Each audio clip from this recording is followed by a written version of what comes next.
आता तुम्ही म्हणाल का हर्षा एवढ्या दुपारी क्रिकेट टुर्नामेंट कोणी पाहायला चालला, तर क्रिकेट टुर्नामेंट हा होता करंजीकरच्या ग्राउंडवर आणि ती होता आपला नाश्त्याचा ऑर्डर आणि जेवणाचा पण होता. तर इकडं यांचा नाश्ता वगैरे लागलेला होता. दुपारी खूप वेळपर्यंत नाश्ता केला आहे लोकांनी, नाश्ता वगैरे चालूच होता आणि इकडं बाया वगैरे करत होते कटिंग, कांद्याची कटिंग वगैरे चालू होती भजनसाठी आणि कढी झालेली होती कारण की दुपारी होता कढी आणि पुलाव.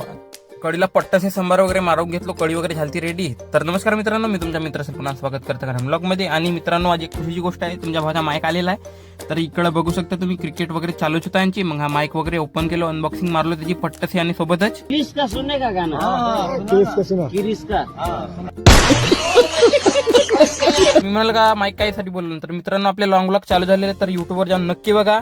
पिकअप लागलेला आहे आणि इकडे यांची क्रिकेट टुर्नामेंट चालू आहे. आयसर वर्मा शोरूम जे की सामान वगैरे जात होता घरी, तर जाताना हा वाघाचा डब्बा दिसला बाबा, हा वाघाचा कंटेनर वाघ बसून जाते. तर कोणा वाघ पाहिलं तर कमेंट मध्ये नक्की सांगा मित्रांनो. आणि मग वगैरे आणून हा झिंगऱ्या एनी टाइम लोंडियाबाजी करते, एनी टाइम फोनवर भिडला राहते बेटा.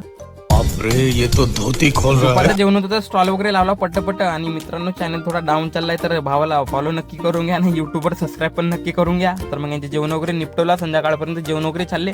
संध्याकाळच्या टाइमवर गाडी वगैरे आली घरी, सामान वगैरे अनलोड केला पट्ट बिलकुल पूर्ण सामान वगैरे अनलोड केला. आणि मग आजच्या ब्लॉग येथे जॉईन करू मित्रांनो. अकाउंटवर नवीन असेल तर फॉलो नक्की करा. नसेल ब्लॉग बघत राहा मित्रांनो. सर्वांना जय शिवराय.